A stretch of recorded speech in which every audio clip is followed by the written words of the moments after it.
vous aviez raison et vous étiez le premier à me le dire et à me l'assurer. Donc voilà, bon, à plus. Marcus, à 18 ans, il n'utilisait pas le jeu de tête parce qu'il n'avait pas travaillé. Sochaux, c'est la formation pour moi. Un centre de formation, il faut qu'il soit rentable. Sur 50 formations, ils ont passé 4 ans, donc c'est mardi après-midi, c'est jeudi après-midi, à faire de la musculation. Est-ce que Barcola, c'est moins fort que Menez ? Naturellement, on le sait très bien. Jérémy, au même âge, il était déjà à l'aise. Non, mais je pense que Bradley, c'est un joueur qui continue à se construire. Je dirais le lien affectif le plus fort avec un joueur, je pense que c'était avec Marvin.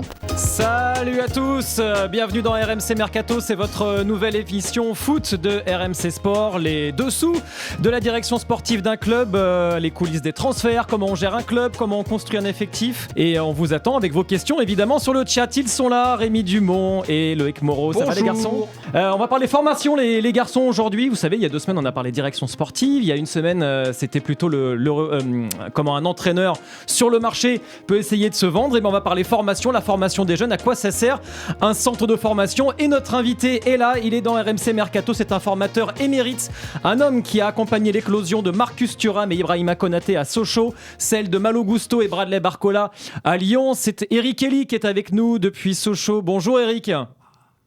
Bonjour. Merci d'être avec nous, d'être notre invité aujourd'hui. Eric, vous êtes aujourd'hui conseiller pédagogique du FC Sochaux-Montbéliard. C'est un peu votre club de cœur, on va le dire comme ça. Ouais, non, mais de toute façon, c'est le retour aux sources. Donc après 4 années à Lyon, je suis revenu en famille et puis en attendant la retraite, j'aide au centre de formation du FC Sochaux. Ça vous manquait, le Montbéliard, la Concoyote, la saucisse de Morteau ? Non, c'est la famille. Quand j'étais à Lyon, j'ai fait un choix sportif, mais bon, je pense que pendant 25 ans, j'ai fait passer le football avant la famille, mais là, il est temps de passer du temps en famille et de profiter de la vie. Et elle est belle, la vie en Franche-Comté, je vous le conseille, c'est une très très belle région qui est trop méconnue.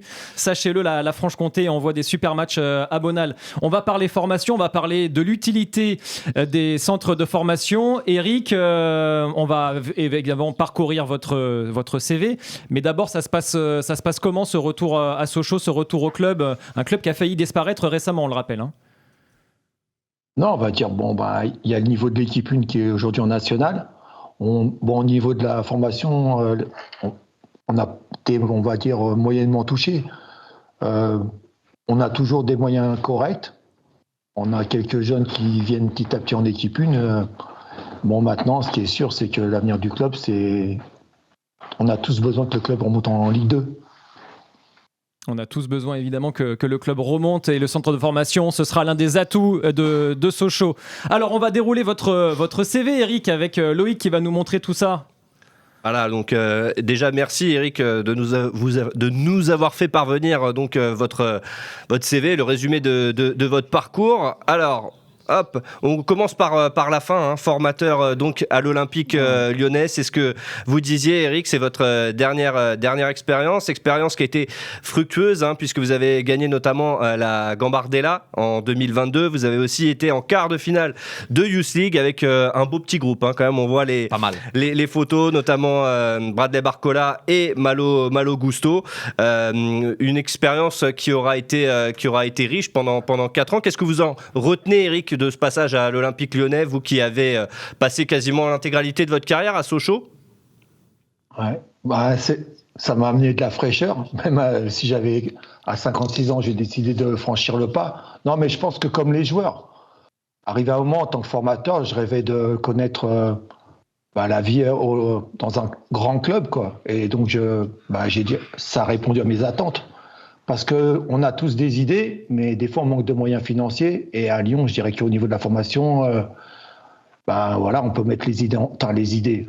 Le directeur du centre de formation, Jean-François Vulliez, avec la direction, ils nous ont mis des moyens vraiment en place, quoi. Par exemple, si on prend un exemple, le staff des U19, on était 5 personnes, comme une équipe professionnelle en 2e division, je pense. C'est vraiment au niveau des moyens en fait que ça fait la différence, Eric, entre Sochaux et Lyon? Au niveau de technologie, je trouve qu'il y a une différence au niveau de l'accompagnement aussi. Parce que si on prend juste un petit exemple, à Lyon, admettons, tous les mercredis avec les joueurs U19, on avait cours de yoga, mais on avait une professeure de yoga pour nous. Ah ouais, carrément. Donc, oui, comment dire, le mercredi après-midi, c'était yoga, vidéo. Et comme on était les deux, j'avais on va dire un adjoint ou un collaborateur, Pierre Chavondier qui était avec moi. Il y en a un qui allait en vidéo Pierre allait en vidéo avec les attaquants. Moi, j'allais en yoga avec les défenseurs et après on switchait, quoi. Ah, c'est énorme ça. Ce qui est étonnant, c'est surtout qu'il y a des clubs, j'ai l'impression, de Ligue 1 qui n'ont même pas ce privilège-là, ce luxe-là d'avoir des cours de yoga, donc c'est top. Puis en plus, c'est une fois de plus, ça permet d'accompagner le joueur vers le monde professionnel, parce que c'est vrai que le yoga, je crois que c'est Amiens qui a mis ça en place en 2018 ou 2019, je crois, parmi les premiers clubs français à le faire. Donc c'est étonnant et puis c'est intéressant de savoir ça, quoi. À quoi ça sert le yoga quand on est footballeur professionnel, Eric Kelly ? Ou quand on est footballeur en herbe, en l'occurrence ? En herbe. Déjà dans la gestion des émotions, je pense qu'il y a certains moments, il faut savoir se relâcher. Et donc on prend cet exemple aussi dans la récupération musculaire. Parce que quand il y a des cours de relaxation, ça permet de récupérer. Et pour être très précis, vous avez dit 5 personnes dans le staff donc, de l'équipe des U19 de l'OL. Donc votre adjoint collaborateur, vous l'avez dit, et les autres ? Ah ouais, ils sont 8. Cette année, ils sont 8. Cette année, ils sont 8, ouais, vous étiez 5. Alors du coup, qui faisait quoi exactement ? Moi, on va dire, j'étais manager des U19. Après, j'avais Pierre Chavondier comme adjoint. J'avais un analyse vidéo. Donc, il y avait un analyse vidéo, un préparateur athlétique, et puis l'entraîneur des gardiens de but. Ah oui, c'est comme dans une équipe première d'un top club en fait. Hein. C'est vrai qu'il laisse rien au hasard, l'Olympique Lyonnais. Je pensais pas que c'était à ce point-là en fait. C'est vrai que c'est assez ouf. Et en U17 pareil, en U16 pareil, et en équipe réserve pareil. Incroyable. Et c'est pour ça aussi sans doute que Lyon est aussi bien classé au classement des centres de formation, et ça explique aussi le fait que ce club sorte pas mal de bons joueurs. Ouais, mais ça a dû vous changer du tout au tout, Eric, de vous retrouver dans ces conditions de travail, même si à Sochaux, vous avez, on le verra un peu plus tard, eu beaucoup de casquettes. Là, vous étiez quand même dans des chaussons, si je puis me permettre l'expression. Non, mais la différence, tu la vois, c'est que à Sochaux, si tu y arrives à un moment donné, en plus, moi, quand j'étais directeur, on est redescendu en 2e division. Donc, on avait un peu moins de moyens. Et c'était souvent le système D.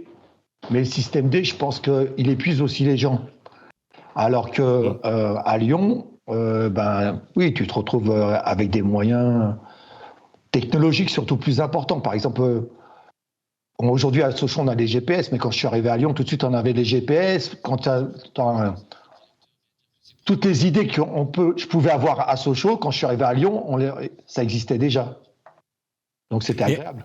Et à titre de comparaison, Eric, quand vous avez pris l'équipe première du FC Sochaux, vous aviez combien, enfin votre staff, il se portait à combien de personnes du coup ?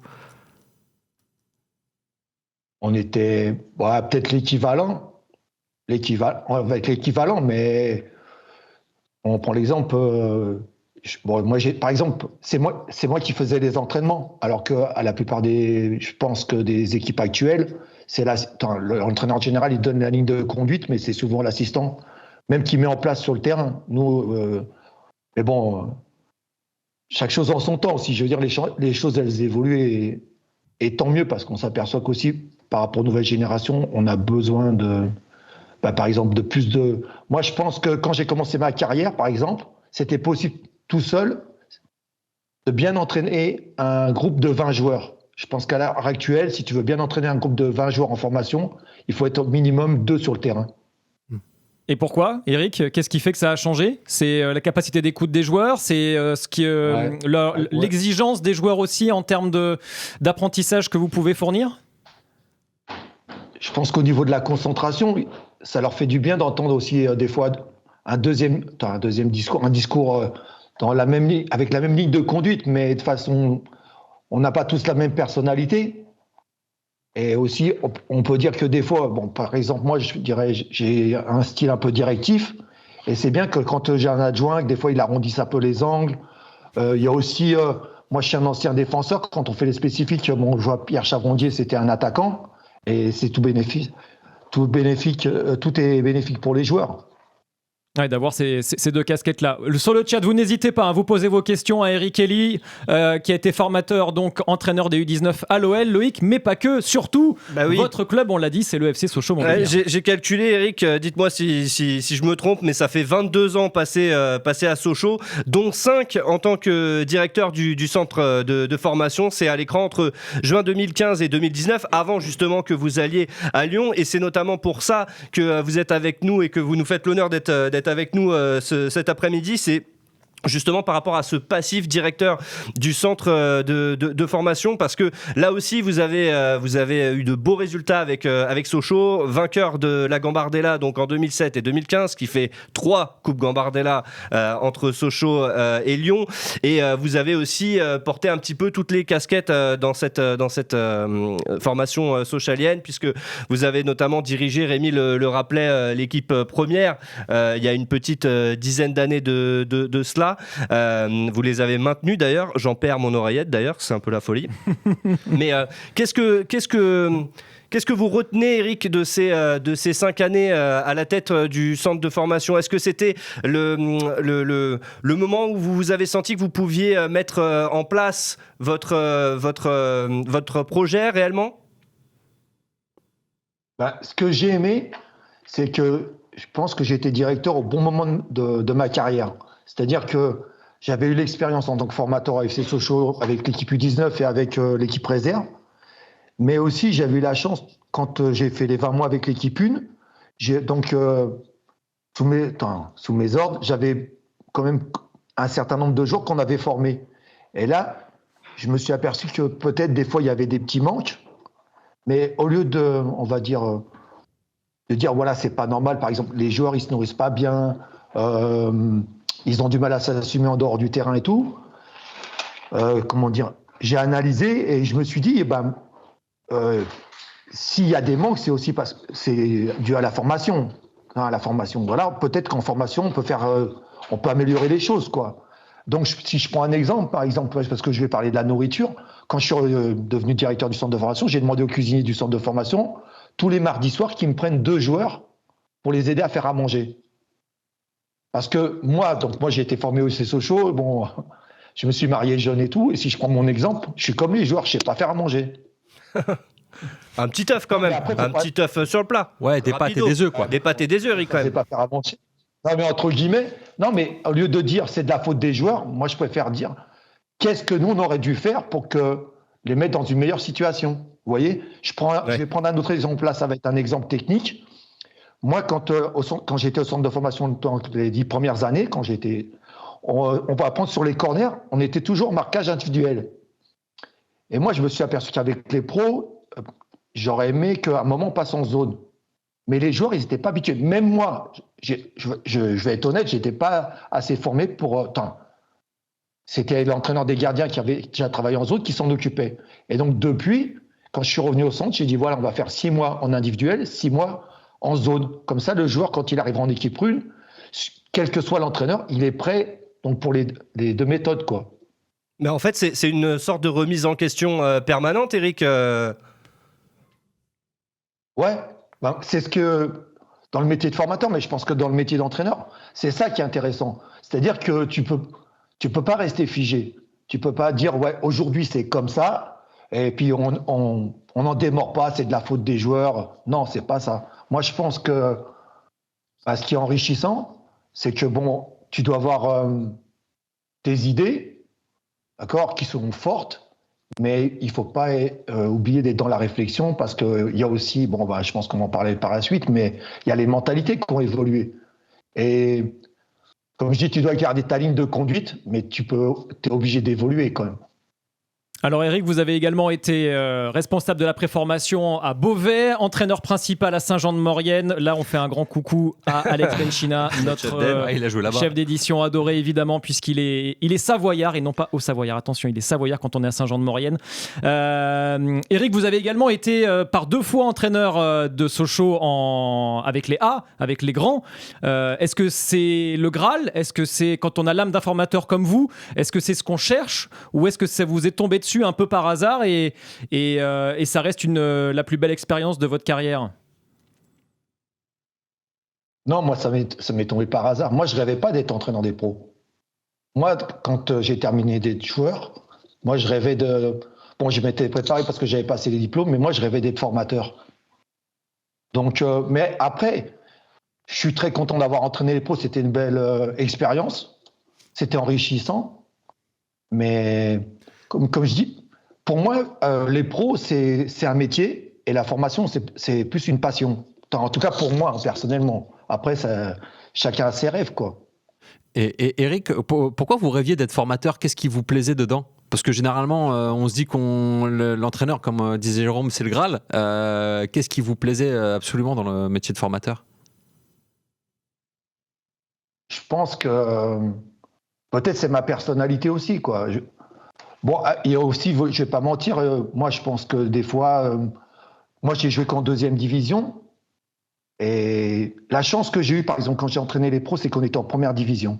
Parce que bon, si on prend mon parcours de joueur, donc en jeune, ça s'est très bien passé, donc, mais moi, réussir, c'était jouer en 1re division, c'était pas jouer en 2e division. Donc quelque part, les 20 mois que j'ai fait en 1re division, elles ont comblé un petit peu le manque que j'avais eu en tant que joueur, quoi. Mais attention, si j'ai pas joué en 1re division, c'est parce qu'il me manquait des qualités, hein. Moi, j'ai aucun regret, j'ai tout donné, mais je sais ce qui me manquait, quoi. Mais c'est marrant parce qu'en gros, elle est belle cette démarche. J'ai pas réussi à avoir ce que je souhaitais, c'est-à-dire jouer en 1re division. Donc je vais tout faire pour que des gamins, je vais tout faire pour les accompagner et leur permettre de faire ce que j'ai pas réussi à faire. C'est très paternaliste. C'est beau comme vision, ça. Transmission. Ouais. Après, moi, j'ai eu la chance, je pense, bon, tous les joueurs, mais des fois, peut-être on s'en rend moins compte ou quoi. Moi, j'ai toujours eu des bons éducateurs et avec qui j'avais des liens assez forts, même si, par exemple, moi, je le dis, mon père spirituel, c'est M. Tournier que j'ai eu en formation. Mais sur le coup, tu te rends compte au niveau de l'exigence technique et tout. Moi, c'est vrai qu'après, des fois, dans les relations, c'était pas toujours facile, quoi, parce que il était, on va dire, exigeant à l'extrême. Mais en fin de compte, ce qu'il voulait, c'est notre réussite, quoi. Et c'est ce qu'on souhaite évidemment pour tous les joueurs. Vas-y Loïc. Non, je disais, vous êtes inspiré de Monsieur Tournier. Du coup, dans vos méthodes aussi, Eric, vous avez reproduit un peu ça, le côté, vous le disiez un peu bon flic, mauvais flic, un peu sévère, c'est ça? Ouais, après je pense que c'est mon cas. Tu entraînes en fonction de ta nature. Et donc, bon, voilà, moi, je pense que je suis d'une nature exigeante, encore plus si on parle football. Et donc, non, mais j'ai essayé de Moi, j'ai eu la chance parce que je pense que M. Tournier, par exemple, il était très fort. Même tactiquement et tout, je pense que tout ce que j'essaie de transmettre, on va dire, allez, peut-être 70%, 80%, c'est ce qu'il m'a appris. Ça, bien sûr, avec peut-être des fois des méthodologies, pardon, un peu différente, je dirais même pas moderne, je dis un peu différente. Mais comment dire, je pense qu'il était précurseur pour beaucoup de choses. Et donc voilà, mais après, peut-être, je dirais peut-être moi, j'ai peut-être un rapport un peu plus paternaliste avec les joueurs hors terrain. Eric, une question sur le chat. El Julio 13 qui vous demande: quel conseil pouvez-vous donner à un jeune coach pour des U12 de niveau moyen? Je pense que c'est l'équipe qui l'entraîne. Déjà qu'il travaille surtout avec le ballon. Non, mais que ça soit de la coordination et tout, qu'il trouve toujours d'abord une approche avec le ballon et après, par exemple, il va faire un atelier de coordination. Et qui fasse en sorte aussi que le joueur il touche souvent le ballon. C'est-à-dire que s'il fait des ateliers techniques, qu'il fasse un atelier, par exemple, un ballon pour 3 joueurs. Et aussi qu'il n'oublie pas que le football, c'est quelque chose de ludique et que aussi s'appuyer beaucoup sur le jeu, quoi. Ouais, surtout à cet âge-là. Hein. U12, là, ils sont jeunes. Hein. On verra tout à l'heure. La semaine type, évidemment, on vous donnera des conseils grâce à Eric. N'hésitez pas à continuer à poser vos questions sur le chat. Rémi, c'est à toi. Oui, alors on a un dossier ultra confidentiel, comme on pourrait appeler ça, et surtout un document exclusif que vous nous avez envoyé, mon cher Eric. Merci encore. C'est les outils d'un formateur par Eric Kelly. Alors comme vous voyez, il y a plusieurs points, la compétence technique, on vous a mis des couleurs comme la constance dans l'exigence sur le terrain et en dehors. Alors vous avez marqué internat et école. Est-ce que vous pouvez développer, nous expliquer ce que c'est la constance de l'exigence hors terrain ? Par exemple, donc on va définir des règles pour l'internat. On va définir des règles pour l'école, sachant qu'il y a différents types dans les centres de formation. C'est-à-dire qu'il y a des centres de formation avec l'école en interne, style Sochaux, et il y a d'autres clubs qui s'appuient sur un lycée public. D'accord ? Donc là, tu as moins de rapports, même si tu dois suivre, mais c'est un peu différent. Mais quand c'est en interne, je prends l'exemple, des fois avec Pierre-Alain Fro, avec Michael Elisabeth, on passe dans les salles, même s'il y a les profs, c'est pas pour surveiller les profs, c'est pour s'assurer que les joueurs, par exemple, ils ont une conduite, une tenue pendant les cours qui soit respectable et on essaie d'en faire des gens bien, quoi. C'est justement le cas suivant, parce que vous dites exemplarité paternelle, c'est ce que vous disiez tout à l'heure, le rapport avec vos joueurs, il est quasiment paternel, il va au-dessus du simple le formateur. Il y a aussi le partage, la passion et une aventure humaine, les activités annexes. Donc ça explique ce que vous disiez, c'est-à-dire les accompagner sur et en dehors du terrain. Il y a une phrase en rouge qu'on a marquée parce que je trouve que c'est très intéressant, surtout maintenant, en ce moment, c'est plus dur, plus exigeant avec les meilleurs joueurs. Je voulais vous poser une question là-dessus parce qu'on dit souvent, généralement, qu'on laisse un peu plus faire les choses aux meilleurs joueurs. On leur laisse un petit peu plus de liberté sur et en dehors du terrain. Est-ce que vous pouvez nous expliquer en quoi ça consiste ? Non, moi je pense que c'est si tu veux avoir de l'impact, faut être plus exigeant avec les meilleurs. Et si un jour tu dois prendre une décision, faut être juste, attention. Si le meilleur il fait pas il ne respecte pas les règles collectives, surtout en formation. Non, mais même, je pense, même dans les grands clubs. Ça a plus de poids si tu sanctionnes que si tu laisses faire et que, par exemple, après, tu sanctionnes un joueur qui est un peu plus en difficulté. On a tous été jeunes, on sait. Pour moi, on va dire, s'en prendre à un joueur qui est un peu plus en difficulté, c'est une marque de faiblesse. Eric, on verra tout à l'heure le 11 des meilleurs joueurs que vous avez formés durant toute votre carrière, mais pour prendre un exemple, quel est le joueur avec lequel vous avez été le plus exigeant durant toutes ces années ? Plus exigeant ? La remontrance peut-être, ou le coup de pression que vous avez mis à un joueur qui avait beaucoup de talent ? Non, je dirais peut-être... peut-être, mais bon, j'ai l'impression... L'exigence, j'ai un peu en moi. Je dirais peut-être Maxence Lacroix. Peut-être, parce que en tant que défenseur, il avait tendance à prendre trop de risques. Et donc, il fallait combattre ça. Mais je dirais Maxence, parce que ça me vient comme ça. Et qu'est-ce que vous lui aviez dit ? Vous vous souvenez de la discussion que vous aviez eue à l'époque avec lui ? Maxence Lacroix, le défenseur central, on rappelle. Le Crystal Palace. Aujourd'hui. Non, mais il arrive un moment, il faut aller dans l'efficacité. Donc, on cherche à repartir propre.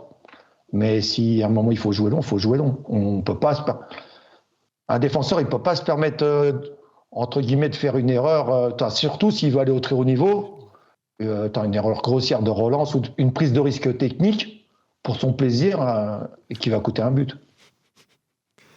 Tu le cherches, Maxence Lacroix ? Ouais, je cherche sur la. Non, je m'arrête sur des noms qui sont assez improbables. Attends, on a quand même vu un pape fureur quand même. Mais c'est pour ça, je m'attendais pas trop à ça. Mais non, je cherche Maxence Lacroix évidemment. Surtout qu'en plus il est parti. Alors on va peut-être rappeler son parcours. Maxence Lacroix, donc formé au FC Sochaux. Ensuite il part à Wolfsburg en Allemagne avec l'équipe avec laquelle il a joué la Ligue des Champions d'ailleurs, puisqu'il avait affronté Lille. Et puis il est parti cet été à Crystal Palace. Il faut dire que il y avait pas mal de clubs sur lui, mais voilà, aujourd'hui il joue en Première Ligue. Alors j'imagine que quand on voit un joueur évoluer en Première Ligue, on est plus qu'heureux, on est fier, on est ça valait le coup de lui mettre un coup de pression. Ouais, voilà, ouais. Ouais. Non, mais de toute façon, on a beau dire, aujourd'hui, quand je regarde un match, c'est sûr qu'il y a toujours plus d'intérêt quand il y a un joueur que j'ai accompagné durant ma carrière.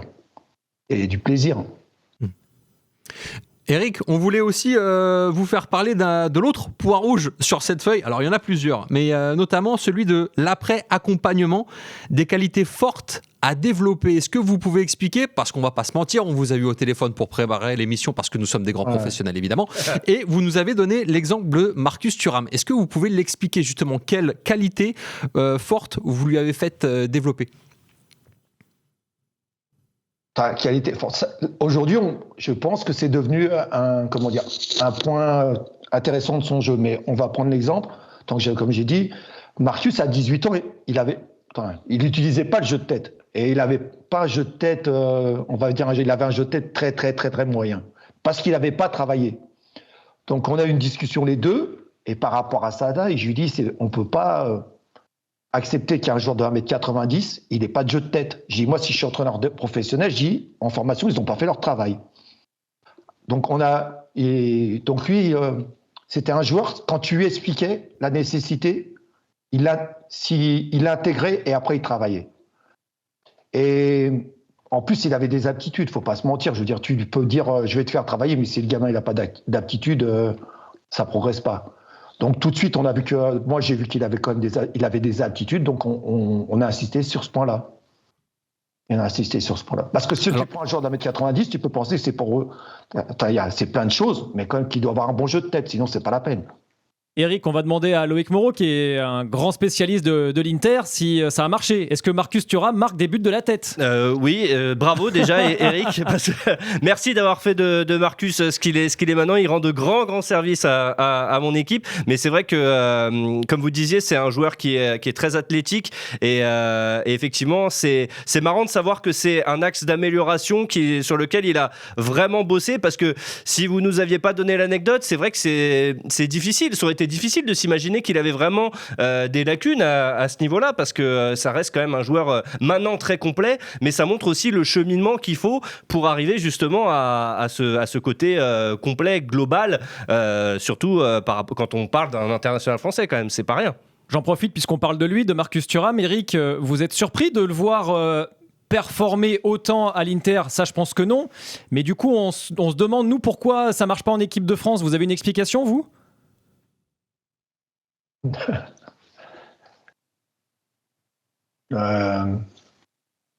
savez, je suis très protecteur avec les joueurs.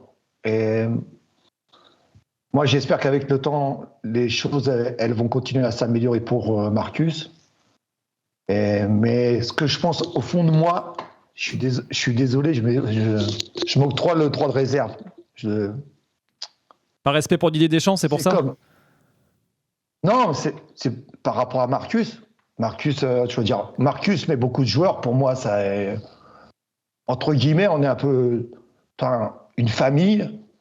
Et si j'avais quelque chose à le dire, je le dirais à Marcus. Alors, en tout cas, nous, on a quelque chose à vous demander et quelque chose qu'on aimerait que vous nous disiez, c'est la façon dont vous avez amené Marcus Thuram à améliorer son jeu de tête. Concrètement, ça se passait comment ? Est-ce que c'était, on va dire, durable à la fin des entraînements, des centres qui devaient reprendre que de la tête ? C'était quoi pour le faire améliorer ce secteur de jeu-là ? Pour le faire améliorer, on faisait du travail individuel après la séance. Mais on a été petit à petit. Même si ça semble... Parce qu'il y a des fois, c'est pas la peine de... Vous voyez, quand j'ai commencé en formation, des fois, comme vous disiez, ce qui est intéressant, c'est de se poser les bonnes questions. C'est-à-dire que, je prends l'exemple, quand j'étais à Beauvais, on a travaillé le jeu de tête et il y avait un joueur, il était, entre guillemets, catastrophique. Mais tu as deux façons de voir les choses. Soit tu dis, le joueur, il est catastrophique, ou soit tu dis, l'exercice, il n'est pas adapté au joueur.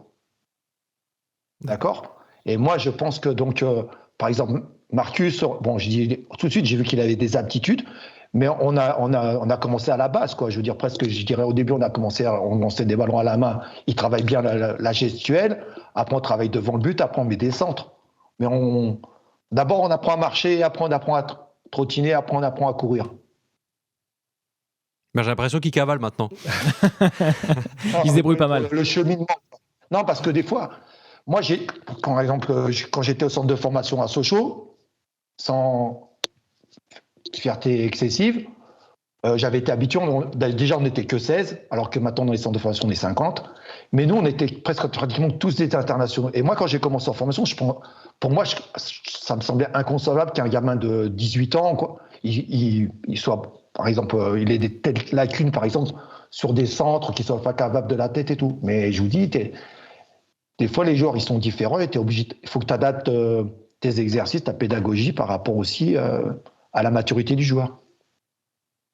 Tu déroules encore, il nous reste des petites qualités. Oui, bien sûr. Alors, je reprends ma feuille. Et juste pour la stat, et pour vous rendre hommage, Eric, Marcus Thuram, donc c'est 1m92, c'est 315 matchs en pro, toutes compétitions confondues, c'est 89 buts au total, dont 14 de la tête. Mais aucun, malheureusement, avec Sochaux. C'est ce qui est un peu dommage. Mais bon, voilà, on va dire que c'est la règle qui confirme, enfin c'est l'exception qui confirme la règle. Pardon.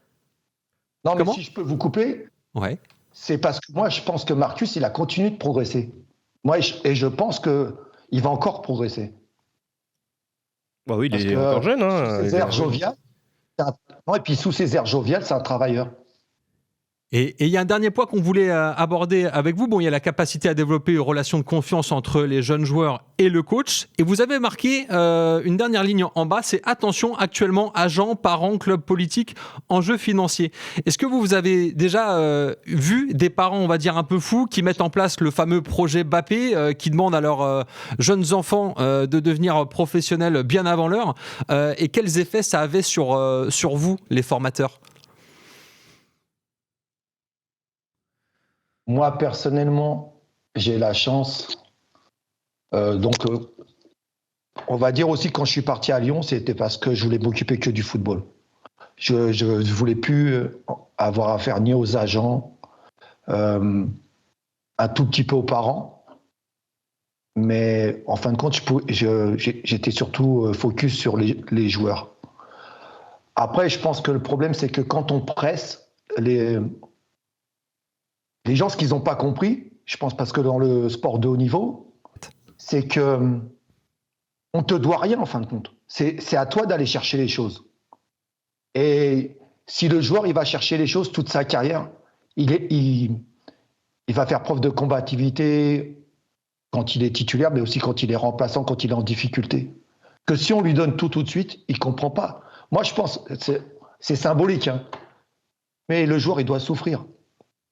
Parce que la vie, elle est dure, parce que le sport de haut niveau, c'est dur, mais que le problème aujourd'hui, c'est que les gens, des fois, ils se bercent d'illusions. Ils pensent que non, mais c'est facile, mon fils, il a quelques qualités, il doit aller s'entraîner. Par exemple, je ne dirais pas de nom, mais à Lyon, il y a un gamin qui jouait à peine en U19, le père, il a dit, il doit aller s'entraîner avec la Casette. Mais moi, si je suis méchant, j'ai mis la Casette, il ne veut pas s'entraîner avec toi. Froidement. Oui. Eric, il y a Brankhorst sur le chat qui justement a une question qui rejoint ce thème-là. Il vous demande comment on gère les proches des jeunes joueurs quand ces proches-là deviennent trop présents. Comment vous faisiez-vous à l'époque où vous étiez le directeur du centre de formation de Sochaux, par exemple, ou même quand vous étiez entraîneur des U19? Comment on fait pour gérer cet entourage toujours plus présent? Moi, je pense que déjà, il faut mettre une barrière. Vous voyez, par exemple, moi, je sais qu'il y avait des fois, il y a des parents qui étaient un peu omniprésents et tout. Je suis désolé, mais quand je passais, je dis bonjour, mais je ne leur serre pas la main. Je mets une barrière. Après, quand des fois, s'ils demandent un rendez-vous alors qu'on a fixé des règles, c'est-à-dire que on dit, voilà, on fera le point à Noël et en fin de saison, et ben, tu fais en sorte qu'il faut freiner les choses. Faut avoir confiance parce que faut pas. Si tu cèdes, bien sûr, je comprends qu'il y a des dossiers qui sont difficiles. Hein. Je comprends. J'ai vu, je pense aussi que entre diriger le centre de formation à Sochaux et à Lyon, c'est différent. Je pense aussi, les enjeux, tu t'aperçois aussi que des fois les enjeux économiques, ça rentre un peu plus en ligne de compte. Mais non, mais moi je pense qu'il faut avoir une ligne directrice, faut pas céder. Par exemple, si on doit faire signer un gamin professionnel, moi, ça me cause aucun problème si le gamin, même s'il a 16 ans, s'il a 17 ans, s'il a le niveau, s'il le mérite. Mais si on a peur parce qu'on se dit il va partir dans un autre club. Moi, j'ai toujours dit ça me dérange. Non, moi, ça me dérange pas. Faut pas le faire. Faut le faire par conviction. Mais Eric, justement, est-ce que parfois on se sent pas un petit peu impuissant parce que vous avez le discours du formateur, vous allez tenir un discours à un joueur, et si ça se trouve chez lui, on va lui tenir un discours totalement différent, son agent, sa famille ou quoi que ce soit, et s'il choisit d'écouter ces gens-là et pas son formateur, est-ce que ça vous fait pas enrager? Est-ce que ça vous rend pas fou en fait? Ça me dérange un peu, mais c'est à lui que ça nuit. Je vais vous prendre un exemple. Moi, quand je suis à Lyon, Malo Gusto, quand j'arrive à Lyon, il a déjà commencé à un peu jouer arrière droit, mais il a moyennement envie de jouer arrière droit. D'accord? Il a eu 17 et moi j'ai eu 19, mais il joue avec nous. Nous, on a une discussion avec Pierre Chavrondier et Malo, et on lui dit, voilà Malo, nous on pense qu'avec tes qualités, si tu joues arrière droit, franchement, tu peux faire quelque chose d'intéressant. Et là, le gamin, il accepte, mais bon, je suis sûr, il est avec nous, mais il en parle avec sa famille. Et il incorpore ça. Et il accepte et il travaille. Et on voit le résultat que ça donne. J'ai un autre joueur, bon, ça me dérange de dire le nom, pourtant je m'entends très bien avec lui et tout, je l'ai encore des fois au téléphone et tout. À un moment de la carrière, je lui dis, écoute, moi je pense que ton meilleur poste, c'est arrière droit. Et là, quand on a la réunion avec les parents, le père, il dit, il est hors de question qu'il joue arrière droit. Il a signé à l'OL pour jouer ou milieu de terrain ou ailier, donc il ne jouera pas arrière droit. Mais là, c'est leur problème. C'est pas moi qui vais pas réussir. Enfin, moi, j'estime que arrière droit, il a vraiment un potentiel, c'est quelque chose de naturel en lui, et que milieu de terrain, ça va être plus difficile. Mais après, c'est leur vie. Hein. Non, mais ça me dérange pour l'OL. Mais on peut pas. Lui, ils veulent pas l'intégrer, c'est leur problème. Arrive un moment. Et Eric, vous pouvez juste rappeler quel était le poste à la base de Malo Gusto? Parce que vous dites que vous l'avez fait changer en lui proposant de devenir arrière droit. Il jouait à quel poste avant? Il avait déjà commencé, mais je pense qu'on a terminé de le persuader. Au début, Malo, il jouait attaque, il jouait ou ailier droit, je pense, ou milieu de terrain. D'accord. Ah oui, carrément. Vous voyez? Plus haut. Et vous savez très bien, il y a d'autres exemples. Ibra Konaté, quand on l'a eu, Maxence Lacroix, ils étaient au milieu. Après Ibra, j'ai dit, écoute, Ibra, je pense que franchement, si tu joues derrière, t'as quelque chose vraiment en plus et qui peut être vraiment intéressant. Et le gamin, il a accepté. S'il n'accepte pas, c'est cuit. Peut-être que ça aurait été un bon milieu de terrain de première division, mais je pense pas international. Mais je peux me tromper. Hein. Mais en attendant, aujourd'hui, je pense que tout le monde est content qu'il joue défenseur central. Eric, justement, regardez, on a une petite surprise pour vous. Salut coach, Fibou ou Ibra, comme vous avez l'habitude de m'appeler.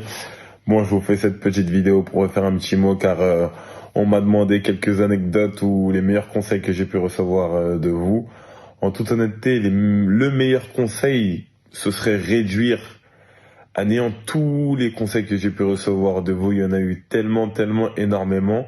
Bon, vous étiez très dur, enfin exigeant avec moi, mais ça m'a plutôt réussi. Mais la chose que vous m'avez surtout dit, c'est que j'aimais bien jouer milieu de terrain, mais vous m'avez dit, en milieu de terrain, tu peux être professionnel, un bon joueur, mais en tant que défenseur central, tu peux être un très grand joueur et faire une très grande carrière. Et ça, je vais toujours m'en rappeler parce que j'aimais pas trop jouer en défense centrale, mais maintenant, vous aviez raison et vous étiez le premier à me le dire et à me l'assurer. Donc, voilà, bon. À plus. On voit le sourire, Eric, ça vous fait quoi d'avoir... c'est un véritable hommage là que vous rend Ibrahima Konaté. Ouais. Bon, après, vous savez, on s'était vu au printemps, donc je lui ai dit, tu regrettes pas? Il a dit, non, bah, bien sûr. Tu m'étonnes. De toute façon, c'est pour tous les formateurs. Tu t'aperçois que souvent, bon, avec Ibra, c'était différent parce que avec beaucoup de joueurs, on n'a pas de problème non plus. Hein. Ceux qui réussissent, on n'a pas de problème souvent. On ne va pas dire oui, c'est parce qu'ils ont réussi. Non, c'est parce que ils sont formatés pour ça. Mais comment dire, et c'est souvent aussi quelques années après que ils te rendent hommage ou voilà, c'est normal. Vous êtes rencontrés récemment d'ailleurs, paraît-il. Vous nous expliquez un petit peu? Vous pouvez nous raconter l'anecdote? C'est M6 qui a fait une émission. Donc sur la nouvelle génération des Bleus. Et donc, pour lui faire une surprise, parce que donc, quand il était parti de Sochaux, depuis, on ne s'était pas revus. Et donc, ils m'ont invité à Paris. On s'est vu quelques heures, quoi. C'était avant l'Euro, c'est ça? Ça s'était passé comment? Ouais, c'est ça. Bien, bien. Bah, de toute façon, comme je vous dis, je dis c'est un grand mot parce que des fois, j'aime pas trop parce que on va dire, c'est artificiel et tout, mais c'est pas vrai. Je pense que moi, non, mais comme vous disiez, bon, entre semi-échec professionnel en tant que joueur et comment dire, ce désir de faire réussir les gens et comment dire, on est des gens du football, quoi. Je veux dire, moi, je suis un enfant du football et donc les joueurs, c'est ma famille, quoi. Eric, juste rappelez-nous dans quelles conditions Ibrahima Konaté, donc, que vous avez eu au centre de formation de Sochaux, est parti à l'époque sans malheureusement jouer avec les professionnels. Si, il a joué un peu avec les professionnels, mais sans signer, pardon. Le petit souci, surtout le petit souci, surtout quand tu es directeur, et c'était aussi, on va dire, une nouvelle ère qui s'ouvrait, c'est-à-dire que jusqu'à présent, c'était l'ouverture du foot business, c'est-à-dire que jusqu'à présent, les joueurs, ils étaient formés, ils signaient pro, et puis après le club touchait une indemnité, et donc et Ibrahima, il est parti à Leipzig, et voilà, c'est parce que Leipzig, ils ont flairé à la fois la bonne affaire sportive et la bonne affaire financière. Mais à l'époque, Eric, ça vous avait vraiment énervé, ça. Vous aviez fait notamment une sortie en disant que Leipzig avait carrément manqué de respect, que normalement tout le monde devait pouvoir s'entendre, effectivement, et que là, entre guillemets, vous récupériez que les quelques miettes d'indemnité de formation, et que c'était pas du tout comme ça que vous voyiez la pratique, ces pratiques-là, quoi. Ouais, après, je sais que... Non, mais comme je dis, c'était une nouvelle ère, parce que tu t'aperçois qu'aujourd'hui, ça se multiplie. Après, moi, peut-être, on va dire, peut-être je suis trop puriste, non, je pense que c'est une question de... On peut faire les choses, et vous voyez, Maxence, par exemple, Maxence, il est parti après, mais le club, ils ont gagné de l'argent, mais on ne l'a pas retenu. Même Ibra, il serait parti directement à Leipzig. Moi, je comprenais que sportivement, ils partent. Après, mais bon, vous savez, quand vous êtes directeur, il y a aussi le club, ils investissent dans la formation. Il faut qu'il y ait un retour financier sur les joueurs. Évidemment. Là, et justement, Eric, vous parlez oui. de l'intérêt d'avoir un centre de formation, du retour sur investissement. On va en parler avec vous, justement, parce qu'on a envie d'avoir votre expérience sur ce sujet-là. Et on va se demander véritablement à quoi sert un centre de formation et comment le faire fonctionner, Lolo. Oui, c'est ça. En fait, on sait que Sochaux est réputé pour ça. Hein. D'ailleurs, le centre de formation fête ses 50 ans cette année, si je dis pas de bêtises, Eric. Ouais, 74, si je me trompe pas. Ça date, hein. Vous étiez d'ailleurs parmi les premiers en tant que joueur. C'est ça qui est marrant, c'est que la boucle est bouclée avec Eric Kelly. Ouais, jusqu'à 79-83, ouais, l'une des premières promotions. Et on le voit, alors on a reconstruit ce petit organigramme. On remercie Rémi Farge d'ailleurs, on l'embrasse, c'est grâce à lui qu'on a pu le faire. Alors c'est un petit peu artisanal, mais en gros c'était pour montrer un peu comment se structure Sochaux cette saison. Là encore, s'il y a des choses à redire, Eric, surtout n'hésitez pas à nous corriger. Cette saison où c'était pas quand... Je suis désolé. Ça, c'est cette saison ou c'est... Oui, c'est nous qui l'avons fait. On l'a fabriqué nous-mêmes sur les conseils d'amis journalistes locaux.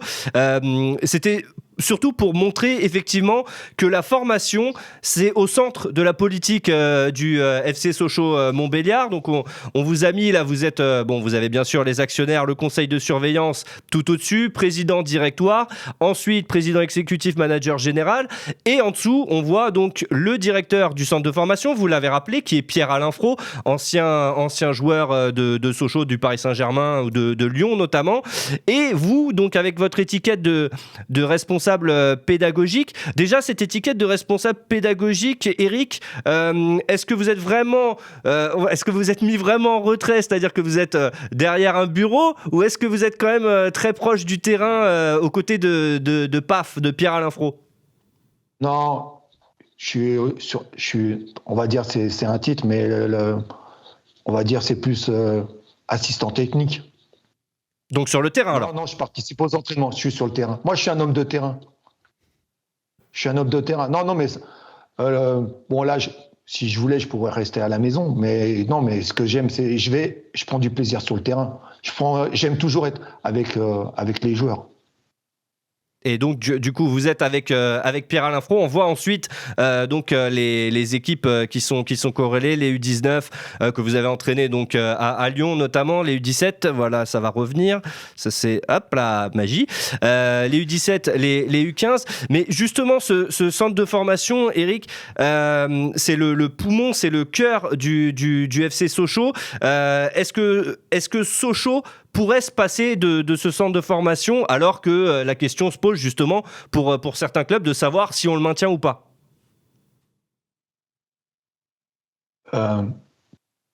Peut-être je suis pas assez au fait du monde politique, parce que je pense quand même que le club il a été sauvé par des actionnaires et aussi grâce à l'agglomération, grâce au département, grâce à la région. Tout le monde s'est mobilisé. Et ce que je pense, c'est qu'à Sochaux, ça serait difficile de se passer du centre de formation, parce que j'ai l'impression, vous voyez, je vais parler en mon nom personnel, tout le monde a fait un effort, mais parce qu'il y avait donc l'équipe professionnelle, mais parce que Sochaux, c'est la formation pour moi. Oui, ça paraît même. En fait, c'était une condition aussi que vous aviez posée pour revenir au club, que le centre de formation reste vivant. Non, moi, j'ai pas posé de condition. Non, moi, j'ai pas. Il n'y avait pas de conditions. Je veux dire, moi, je suis contre. Si vous voulez, quand ça se termine avec l'OL, Pierre-Alain, il avait demandé de monter un projet. À ce moment-là, il m'avait demandé, il me dit, est-ce que, Eric, tu serais d'accord si je suis directeur, parce que des fois, il a des réunions administratives, il veut aller avec d'autres groupes d'entraînement. Il dit, est-ce que tu serais d'accord pour venir m'assister un peu Donc, c'est ce qu'on fait actuellement. Et non, moi, j'ai pas posé de conditions. J'ai dit, voilà, moi, je peux vous aider, je peux vous amener mon expérience. Et c'est avec plaisir. Et bénévolement, vous étiez revenu même, d'ailleurs, si je dis pas de bêtises. Pendant 6 mois, ouais, parce que, bon, vous savez, entre le dépôt de bilan, ce que tous s'éclaircissent, on veut dire, financièrement et tout, il y a eu ces 6 mois-là. Et comme au début, en plus, tout le monde avait dit, bon, Elie revient au niveau de la préformation, et que c'était presque un engagement. Donc, comme il y avait eu un engagement presque moral et tout, moi, je ne me voyais pas dire j'entraîne plus. Donc, je suis resté avec les U15 jusqu'à Noël. Et à partir de Noël, quand Pierre-Alain il est devenu directeur, là, j'ai fait les U15 et je l'ai aidé plus avec les U19. Et cette année, encore plus, parce que du début de semaine jusqu'au jeudi midi, je reste avec le groupe souvent U19. Comme ça, Pierre-Alain, il peut à la fois être avec le groupe U19, mais il peut aussi participer aux entraînements de l'équipe réserve, des U17. Et puis, je vous dis, des fois, il a des réunions aussi et il n'a pas le choix, quoi. Mais bon, au moins, il est tranquille au niveau technique. On est issus de la même école et il me fait confiance. Eric, il y a Ben FCSM28 sur le chat qui nous dit « Allez Eric, sors-nous des super jeunes pour remonter, s'il te plaît. Allez Sochaux. » Il y a des jeunes qui poussent là, vous avez des noms à nous donner, des joueurs qu'il faut qu'on surveille? Non, il y a des joueurs intéressants. Après, ce qu'il faut savoir quand même, c'est que les tout meilleurs, ceux qui étaient répertoriés les tout meilleurs, ces dernières années, ils ont été vendus. Donc cette année, il y en a 2 qui sont partis à Marseille. Il y a le petit Mayenda qui est, je crois, à Sunderland. Le petit Camboila qui est à Villarreal. Ça, c'est des joueurs presque, ils pourraient être encore en formation. Ou le petit Camboila, je pense qu'il jouera en équipe 1. Donc voilà, les équipes ont de bons résultats. Après, si je vous dis Victor Joseph, je dirais que c'est un joueur intéressant, mais après, il faut qu'il travaille. Non, mais je ne dis pas qu'il ne travaille pas. Hein. Je dirais qu'il faut qu'il gagne en constance dans le travail. Et non, mais c'est un joueur intéressant. C'est quoi son profil? C'est quoi ses qualités à Victor Joseph? Il est haïtien, hein, c'est ça? Ouais, toi, de la région parisienne. Hein. Non, mais son profil, c'est un joueur technique, c'est un créateur de jeu. avec un gros volume. Maintenant, comme je vous dis, il a déjà progressé. On trouve qu'en une année, il a déjà bien franchi un palier déjà. Mais dans la constance, on va dire psychologique, dans la concentration, il doit progresser. Et Sandoval, aussi dans son jeu. Sandoval 59 vous demande également sur le chat, et Noah Fattar, vous en pensez quoi?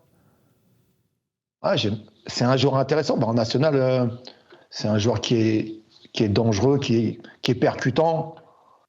Je pense qu'on va au stade pour voir des joueurs de ce type-là. Moi, Eric, je voulais revenir un petit peu sur l'histoire du centre de formation, parce que on l'a dit, il est vital pour Sochaux, mais il est vital parce que il fonctionne bien aussi. C'est un petit peu un cercle vertueux. Est-ce que vous comprenez qu'il y ait d'autres clubs qui décident entre guillemets de ne pas solliciter leur centre de formation ou de ne pas utiliser les joueurs formés par leurs soins dans leur équipe première? On sait que c'est le cas de Sochaux qui fait beaucoup jouer ces joueurs formés au sein de l'équipe première, mais est-ce que vous comprenez qu'il y ait une vision autre que celle de Sochaux? Après, ça dépend déjà du niveau de l'équipe. Parce que je pense que des fois, la demande de l'équipe Fagnon, c'est pas la même. Quand tu joues en Champions League, c'est quelque chose...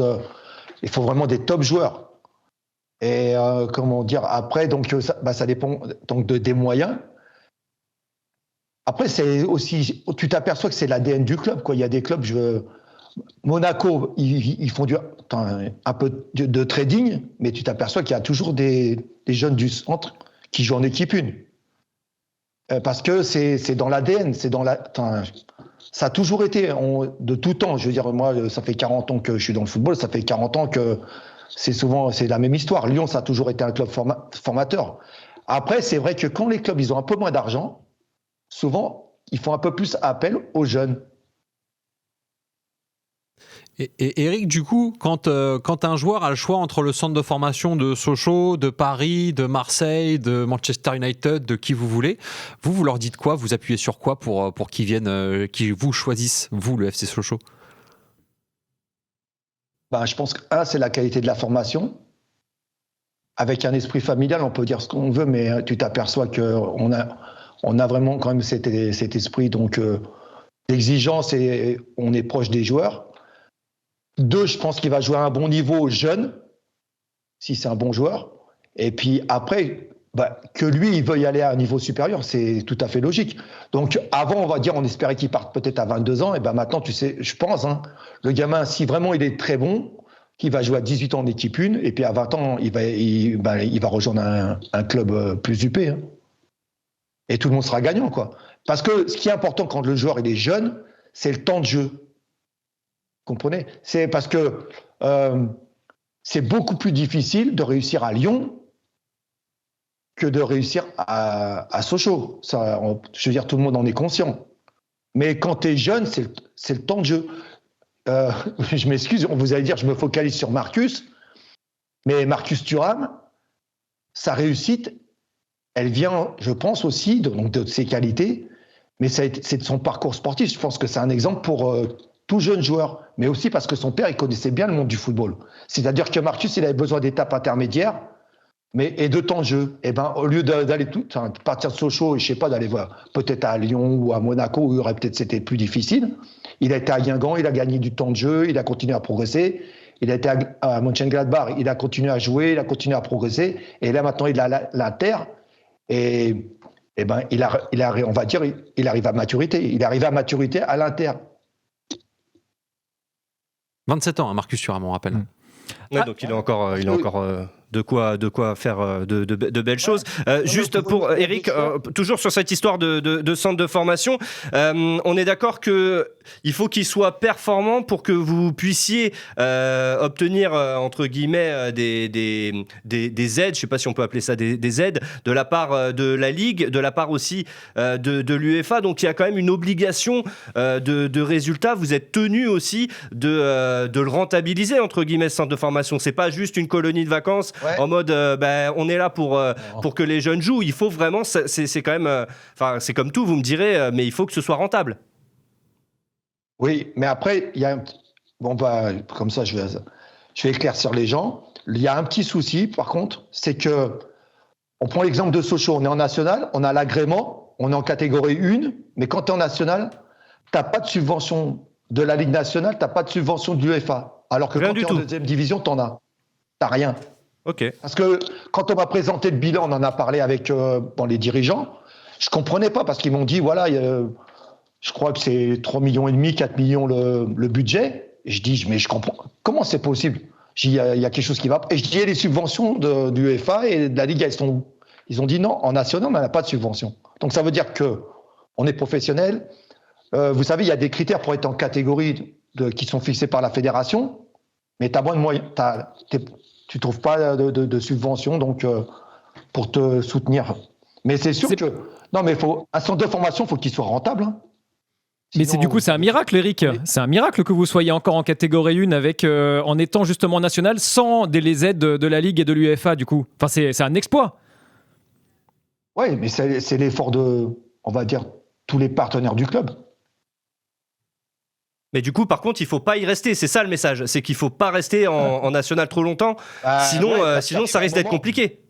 Si vous êtes investisseur, arrive un moment où vous dites que la priorité, c'est de remonter en deuxième division.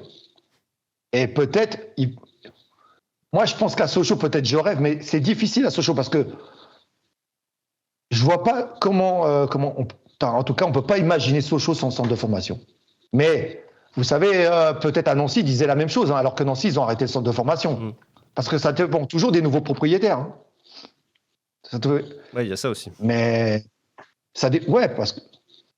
mais pour moi j'ai du mal à y croire. Mais je dis dans le football, vous savez, hein, quand il y a 10 ans, il y avait Peugeot, on n'aurait jamais pensé qu'un Chinois il serait propriétaire du FC Sochaux, hein, un jour. Hein.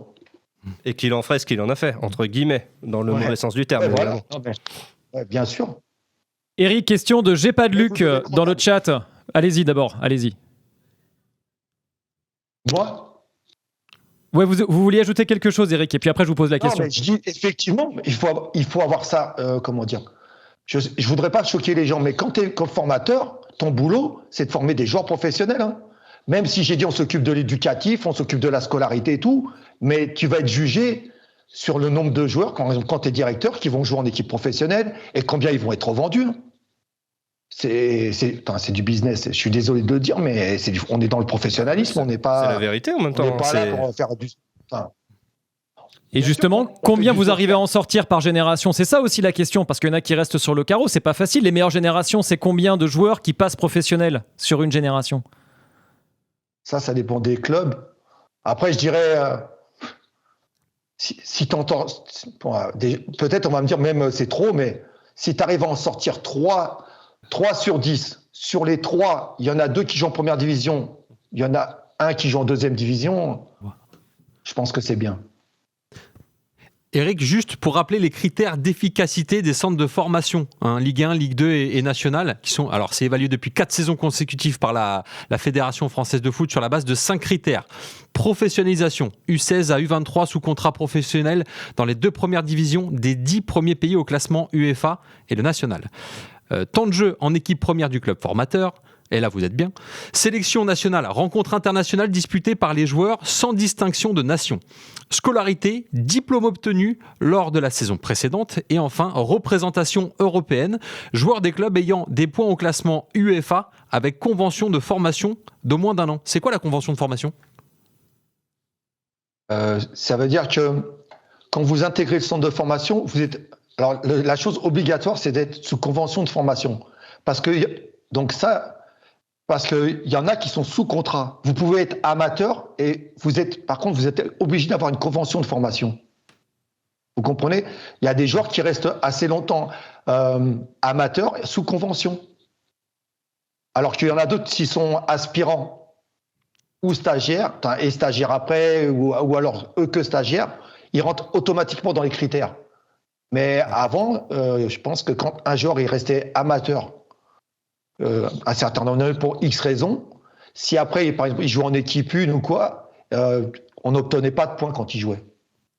D'accord. Question de Brancorst, Eric, est-ce que les clubs pro sont obligés d'avoir un centre de formation ?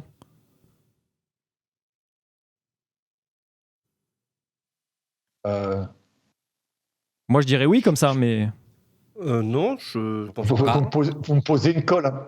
Avant, Ah non, mais vous le disiez tout à l'heure, la S oui. Nancy-Lorraine a fermé son club de formation. Pourtant, ils ont encore le statut pro, je crois, Nancy, non? Ils sont en national, ouais. Oui, ils sont en national. Mais alors donc, c'est qu'on t'es pas obligé. Oui, je suis comme vous. On sait pas tout. Hein. On va vérifier ça, Rémi. Hein. Bah, Ouais, nous ouais, non on plus, va on sait vérifier, pas, Eric. On pose une question, on n'a pas la réponse. Et question de J'ai pas de Luc qui vous demande est-ce que vous pouvez proposer un salaire à un jeune du centre de formation? Bah, quand ils sont sous contrat, ils ont un salaire. Hein. Avec Contrat, des minimums. ouais. C'est-à-dire que tu donnes. Par exemple, je sais pas. Il y a donc le minimum, c'est en fonction de la division. Vous êtes en première division, je veux dire une bêtise, hein, mais un gamin qui est en seconde, et peut-être c'est vers les 500 euros. Quand tu es en deuxième division, c'est peut-être vers les 300 euros. Et en national, peut-être 150 euros. Mais c'est le minima. Ça veut dire que si tu veux vraiment le joueur, des fois, il faut que tu fasses un petit effort quand même. Et le premier type de contrat, excuse-moi mon lot, c'est quoi? C'est aspirant, c'est ça? Aspirant stagiaire, c'est un truc comme ça, non? Ouais, aspire. Donc, on va dire, quand on est au lycée, pour que ça soit plus facile à. On est des références. Les 3 années du lycée, tu es aspirant normalement. Et D'accord. après, donc à partir de 18 ans, tu peux devenir stagiaire 2 ans. Mais maintenant, actuellement, hein, quand tu es aspirant et que tu es un bon joueur, on va dire même un très bon joueur, il signe directement un contrat professionnel. Les joueurs, ils acceptent plus stagiaire. On voulait faire un petit éclairage aussi sur le quotidien des joueurs au centre de formation, Lolo, Oui, sur la semaine type. D'ailleurs, avant que tu nous détailles tout ça, il y avait une question également de... c'était qui? C'était J'ai pas lu, je crois, qui nous demandait aussi comment ça se passe, un entraînement basique par semaine. Est-ce que combien de temps le jeune passe avec le ballon au pied pendant sa semaine d'entraînement? Est-ce que...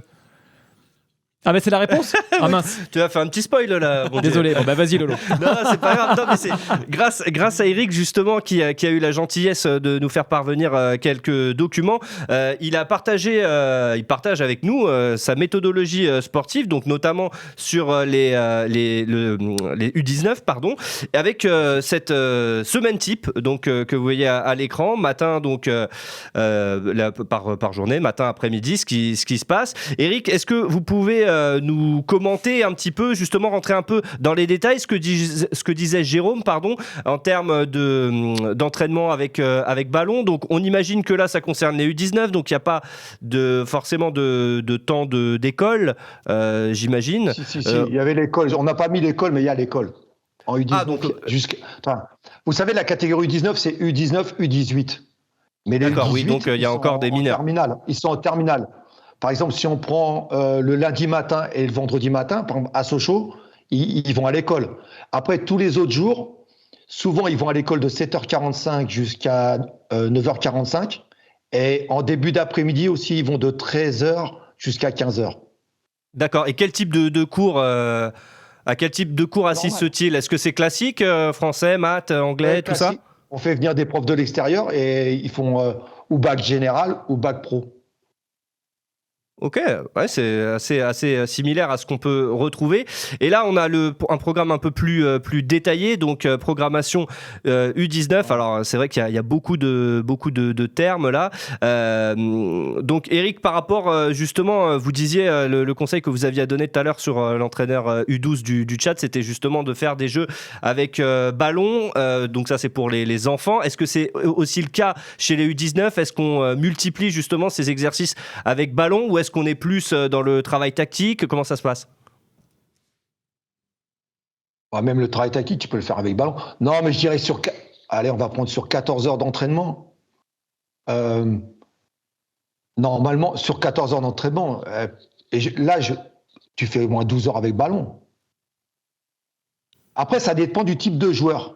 Parce que si on prend le mardi après-midi et le jeudi après-midi, si le joueur, par exemple, il est très technique. On prend l'exemple de Marvin Martin. Vous connaissez Marvin Martin? Non, oui. C'était qui? C'est un des plus grands joueurs français du FC Sochaux. Ouais, non, mais Marvin, Vincent Noguera, c'était une promotion. Donc, ils étaient doués techniquement, ils avaient le sens du jeu, mais il manquait de puissance physique. Donc, le mardi après-midi et le jeudi après-midi, c'est du travail individualisé. C'est en fonction de tes besoins. Et eux, on va dire presque 4 sur 3 ans, sur 50 formations, ils ont passé 4 ans, donc c'est mardi après-midi, c'est jeudi après-midi, à faire de la musculation. Parce qu'eux, ils manquaient de puissance musculaire. Parce qu'arrive un moment, il faut travailler sur le joueur. Tu ne travailles pas sur l'équipe. Et surtout, je vous dis, techniquement, tu n'avais rien à leur apprendre. Tactiquement, il n'y a pas de problème, ils avaient le sens du jeu. Et donc, il y avait les séances collectives. Mais voilà, ça dépend des profils des joueurs. Mais normalement, je dis sur 14 heures, tu passes... tu fais 12 heures. Alors, ce n'est pas que du jeu. Hein. Des fois, ça peut être des exercices, ça peut être... des ateliers, mais on est des footballeurs, quoi. Mais des footballeurs athlètes. Ce que les gens, ils oublient, c'est que le haut niveau, c'est des footballeurs athlètes. Eric, je vois sur le programme de la semaine, le jeudi matin à 10h15, il y a jeu de tête. Vous savez qu'en Angleterre, c'est un énorme débat, le jeu de tête dans les centres de formation pour les jeunes, parce que ça pourrait créer des cas de démence. C'est un vrai sujet de santé publique là-bas. Est-ce que c'est quelque chose que vous avez pris en compte également à Sochaux ? C'est une réflexion qui est faite sur le jeu de tête chez les plus jeunes ? Je dirais que non. Après, si on me demande... on n'a qu'à s'adapter alors. Moi, j'y ai déjà pensé à ça. Parce que vous savez que quand les centres de formation ils ont été créés, c'est parce qu'en France, on a estimé qu'on manquait de qualité athlétique et on avait des manques, par exemple, dans le jeu de tête, dans le jeu de tête. Je me rappelle, M. Tourny nous en parlait tout le temps. Et nous, avec M. Tourny, par exemple, on avait tous un bon jeu de tête. Et tous les joueurs que j'ai, ils vous diront tous, avec le coach Ili, le jeudi matin, c'est jeu de tête. On ne fait pas que ça, mais c'est un jeu d'échauffement et tout, on fait jeu de tête. Et je dirais, pourquoi on ne l'adapterait pas ? C'est-à-dire que, après, ça demande des moyens, mais les plus jeunes, pourquoi on n'achète pas des ballons en plastique dans ce cas-là, qui sont plus légers, et qu'on on leur montre le geste ? Vous voyez parce que ce n'est pas traumatisant, j'ai déjà pensé. Vous voyez, même si on est formateur et tout, mais pour les plus jeunes, tu dis comment on peut faire ? Non, parce que... Mais bon... les petits au tennis, ils utilisent bien des balles qui sont beaucoup plus légères, des balles qui sont adaptées justement à leur morphologie, à leurs muscles. On pourrait faire la même chose évidemment pour les plus jeunes avec le jeu de tête, pour le foot. Et aussi, je pense qu'il faut faire attention. On pensait le jeu de tête, ne le travaille pas l'hiver. Fais-le au printemps parce que les ballons, il fait beau, les ballons ils sont légers, ou en début de saison. Non, mais c'est vrai. Aussi. N'envoie pas des ballons de 40 mètres à des gamins qui ont 11-12 ans. Non, mais faut s'adapter. Mais après, je ne remets pas en cause les recherches scientifiques. Mais je sais que peut-être il y a eu des cas d'Alzheimer, mais est-ce que même sans le football, il n'y aurait pas eu ces cas ? Mais je ne sais pas. Eric, on a parlé tout à l'heure justement des centres de formation, de leur utilité, de la façon dont les clubs viennent piocher ou non parmi les joueurs formés au club. Il y a un club en particulier qui a fait l'actualité ces dernières heures sur la faible utilisation finalement des joueurs formés au club en équipe première. C'est l'OM, Lolo.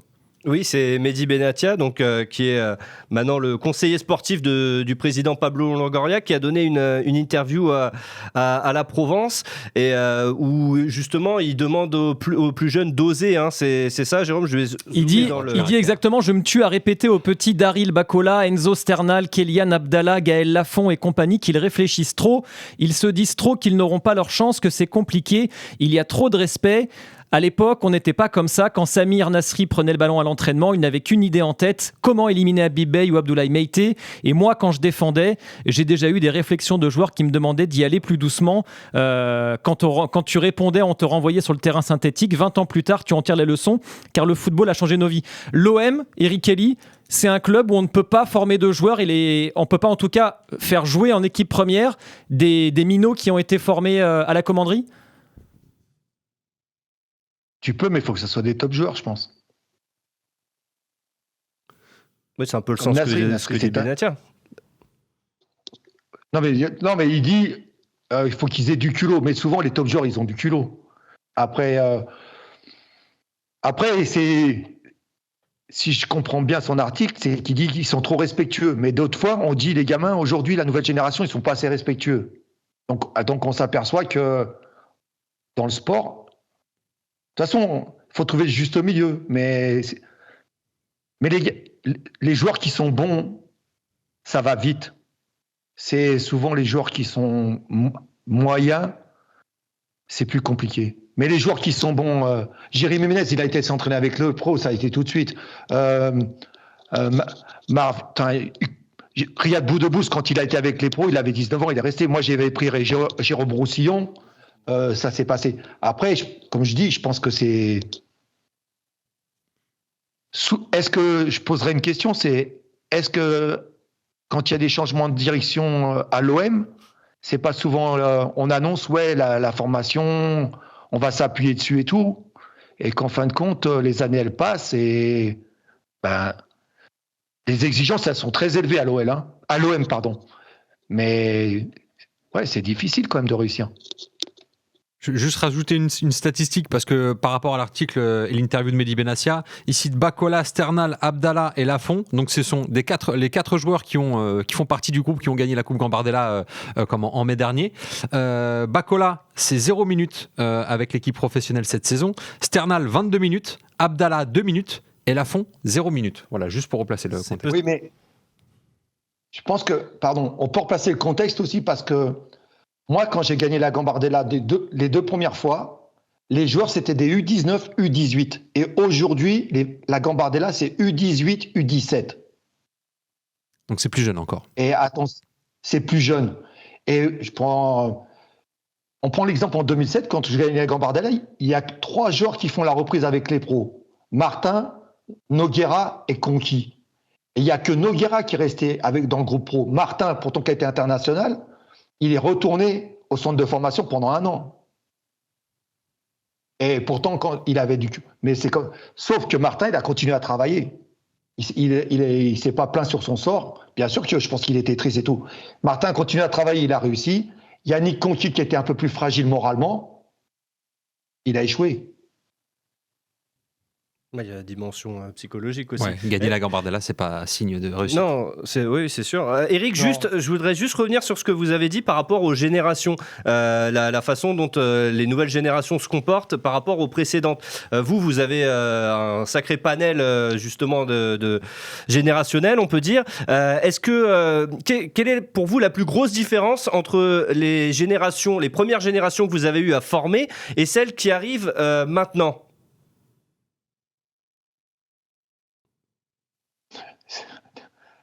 La présence du téléphone. Non. Ça c'est vraiment non mais ça peut être aussi un indicateur. Qu'est-ce qui le m'as-tu vu, le fait de devoir se mettre en avant. Ouais. Aussi, il craignent moins l'autorité. C'est-à-dire aujourd'hui, des fois, tu as l'impression qu'il faut dire. L'autorité, c'est pas, même avec les professeurs, je pense que les gens, ils sont, en règle générale, on s'en aperçoit dans la scolarité, dans le monde actuel. Après, voilà, de toute façon, c'est des gamins du monde actuel. C'est l'autorité. Ils ont moins peur de l'autorité. Non, et puis ils ont besoin de. Comment dire ? Vous savez, nous, on avait été élevés dans dans le négatif, le langage négatif, je pense que tout le monde connaît. Nous, je prends l'exemple, on était au centre, je pense qu'on était vraiment bons, mais le coach, il disait toujours qu'on n'était pas bon. Il manquait toujours quelque chose. Non, mais il était extrêmement exigeant, c'était comme ça.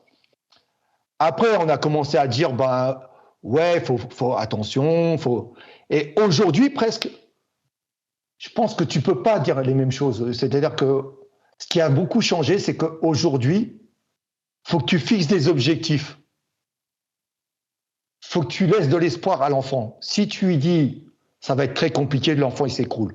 La plupart du temps. Et c'est ça qu'il faut. Je dis, dis pas. Je vous prends un exemple. Quand j'étais à l'OL, j'avais un bon groupe une année, mais il n'y avait pas de star. Et j'ai dit un jour à la fin d'un entraînement comme ça, parce qu'ils se surestiment quand même un peu. Ils aiment bien se surestimer comme ils ont du mal à s'évaluer. Et j'étais peut-être un peu agacé. J'ai dit, mais les gars, arrêtez de vous enflammer. Il n'y a pas de star ici. J'ai dit, moi, j'ai eu Ménez, j'ai connu Ben Arfa, j'ai joué contre Ben Arfa et tout. Je sais ce que c'est. Ça, c'était des joueurs extraordinaires. C'était des stars pour moi. Et eux, ils disent, pourquoi, coach? Mais pourquoi vous dites ça? Vous ne savez pas. Et vous voyez, j'ai regretté. Parce que je me suis dit, peut-être quelque part, tu leur casses leurs rêves. Et pour qu'ils s'investissent, pour qu'ils adhèrent, eh ben, comment dire, ils ont besoin de rêver. Pas trop quand même, hein, je pense. Ça, c'est moi. Mais ils ont besoin qu'on leur donne de l'espoir.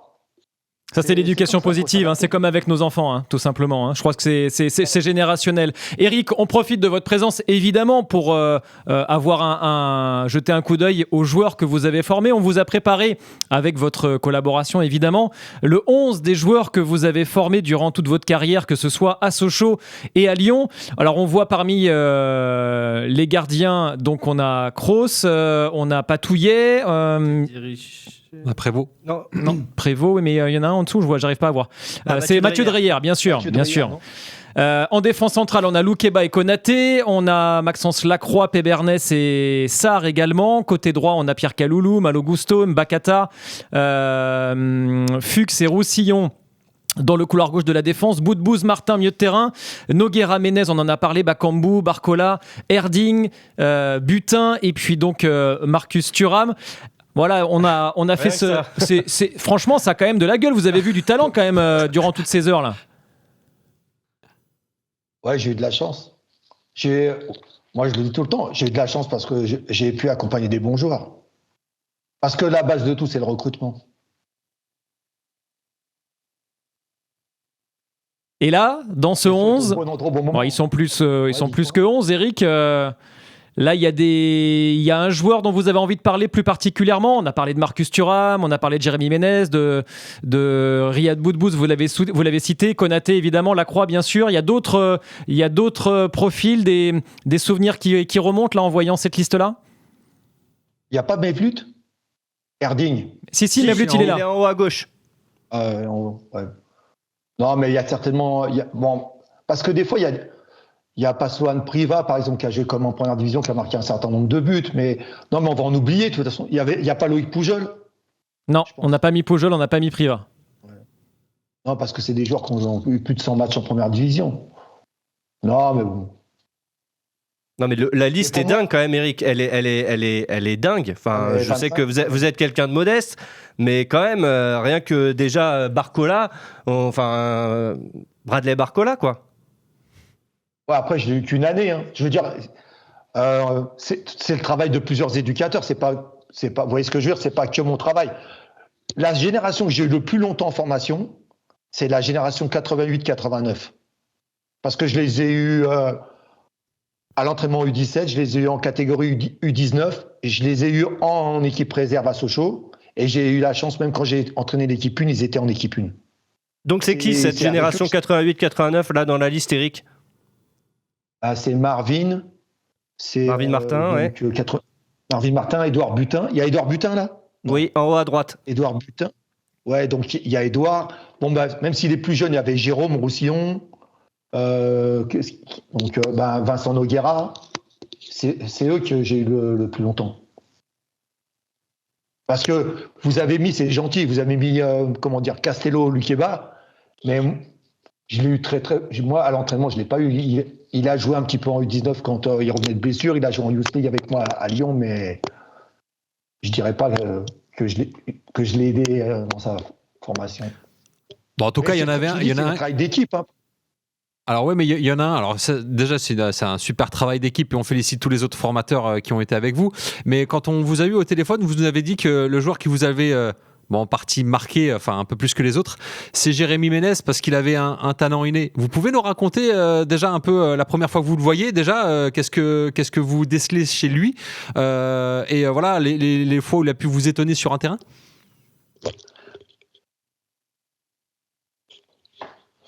Qu'est-ce qui était étonnant chez Jérémy? Ouais. De toute façon, Jérémy, pour moi, c'est le plus fort que j'ai Bon, après, il y a Ivan Perisic, mais Ivan Perisic, il est arrivé, il était déjà formé par, Split. Donc, moi, je dirais pas. Mais, Jérémy, il savait. Jérémy, il savait tout faire, Jérémy. Jérémy, tout est inné. Jérémy, pour moi, il touchait pas le ballon comme les autres. Si vous voulez, on prend un exemple à l'entraînement. Tu faisais des 1 contre 1. Jérémy, ça l'intéressait pas parce que c'était pas assez difficile. Donc, il traînait un peu des pieds, ça passe pas et tout. Vous lui mettiez 2 défenseurs, ça passait à tout. Il est fracassé. Excusez-moi du terme, hein, il est fracassé. Et du coup, vous êtes monté à combien? À 1 contre 5 avec lui ou pas? Non, mais lui, fallait comprendre aussi. Par exemple, il m'a aidé à comprendre aussi la psychologie du joueur, si vous voulez, parce que les attaquants, par exemple, quand vous entraînez des attaquants, ils n'ont pas la même psychologie que des défenseurs. Parce que le défenseur, tu fais un exercice basique, il va te réciter ton exercice basique. Le joueur offensif, il a besoin de créer. Et il y a des moments, il va trouver une petite variété et presque, je dirais, ferme les yeux. S'il est sérieux, ferme les yeux. Dis pas, mais je t'ai dit de faire comme ça. Non, parce que ça l'ennuie. Il s'ennuie au bout d'un moment. Vous voyez? Et de toute façon, pour moi, Jérémy, c'était un génie. Et si on compare Jérémy Ménez avec Bradley Barcola, que vous avez donc entraîné pendant une saison avec les U19 de l'Olympique lyonnais, est-ce qu'on peut faire un parallèle ou est-ce que Barcola, c'est moins fort que Ménez?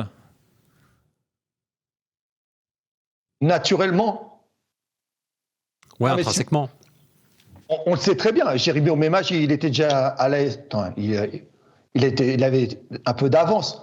Non, mais je pense que Bradley, c'est un joueur qui continue à se construire.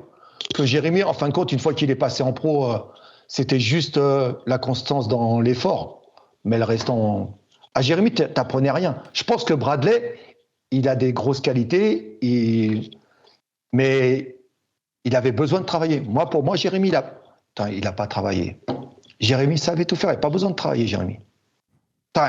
Il avait besoin parce que c'est le haut niveau, et peut-être c'est ce qui est... Peut-être, hein. C'est le petit truc qui a manqué pour être encore plus performant. Mais... Et comment on fait quand on a un tel talent, justement? Parce que si vous lui dites t'as pas besoin de travailler parce que t'es trop fort, c'est justement aussi un enjeu pour vous, le formateur? Non, tu le fais... Ce qu'on a fait, c'est qu'on lui a mis une carotte. Parce que moi, quand je suis arrivé au début, monsieur, il aurait aimé, donc il était U17, il aurait aimé être avec l'équipe réserve. Donc au début, il traînait un peu des pieds. Et peut-être il s'attendait pas aussi à ce que quelqu'un lui rentre un peu dedans. Moi, avec Jérémy, j'ai fait un peu de discipline. Et après, vous savez quoi? Le club, on l'a convoqué. C'est Guy Lacombe avec Philippe Anzani. On lui a mis une carotte et on lui a dit si tu te tiens à carreau jusqu'à la Toussaint, tu passeras avec le groupe N2.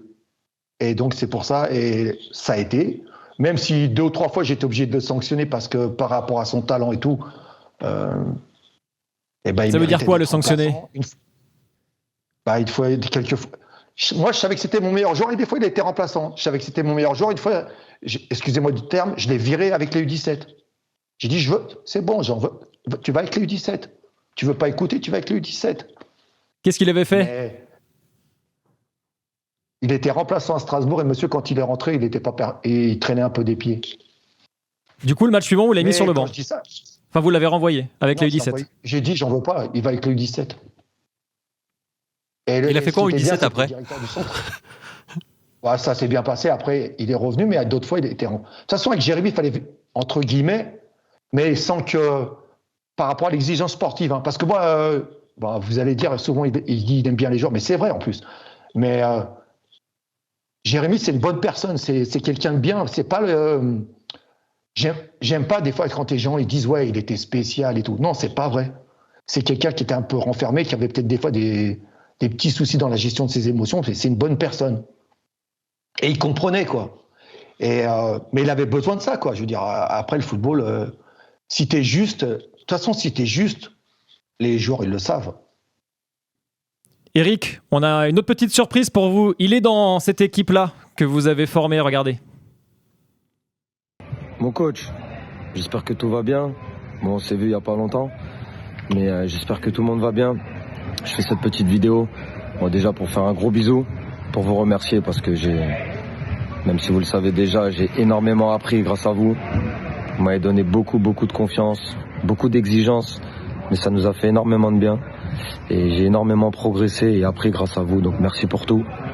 Et petite anecdote, bien sûr, après la finale de Gambardella, où on a gagné, on était tous contents, des câlins, des bisous. Et puis aussi la surveillance au centre de formation. Quand vous venez dans les chambres pour vérifier si on dormait bien, mais c'était pour notre bien. Et grâce à vous, on a beaucoup progressé, beaucoup appris. Donc gros bisous, que du bon, que des bonnes choses. On s'appelle de toute façon. Et pour la formation socialienne, je m'en fais pas du tout parce que vous êtes le meilleur. Allez, grosse bise. Ça fait plaisir de voir Marvin Martin. Nous, vu de là où on est, de notre rôle de journaliste, on se dit presque un petit gâchis quand on voit le talent qu'il n'a peut-être pas su exploiter jusqu'au bout. Il aurait peut-être pu faire une plus grande carrière encore. Marvin Martin, vous êtes d'accord avec ça, Eric ? Après, je pense que la deuxième partie de sa carrière a été pénalisée par les blessures. Juste Eric, on sent beaucoup d'émotion chez vous de voir que, parce que actuellement Marvin Martin, il est coach adjoint en N2, il me semble, à Hyères, et il s'occupe aussi des U16. Ça vous fait quoi déjà de ce message, et puis ensuite de voir que vous avez formé peut-être un futur formateur? Ça me fait toujours plaisir. Après, avec peut-être vous le ressentez dans le reportage, je dirais le lien affectif le plus fort avec un joueur, je pense que c'était avec Marvin. Pourquoi et comment ? Si vous voulez, avec Marvin, tu peux aller à la guerre. Après, c'est quelqu'un qui avait le goût de l'effort, c'est-à-dire qui donne de la joie au jeu. Et en plus, j'ai eu de la chance parce qu'en jeune, on a gagné la Gambardella. Après, quand on était en N2, on développait vraiment un jeu de collectif, offensif, de grande qualité dont il était l'animateur, avec Riyad, avec tous les autres. Hein. Et en plus, même quand j'ai fait l'intérim au départ de l'équipe professionnelle, sur 12 matchs, on en a gagné 7 et lui et sa petite bande, ils ont emmené tout le monde vers le haut.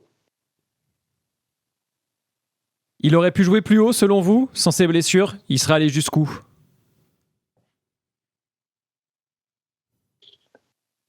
Déjà au niveau qu'il était. Moi, je pense que...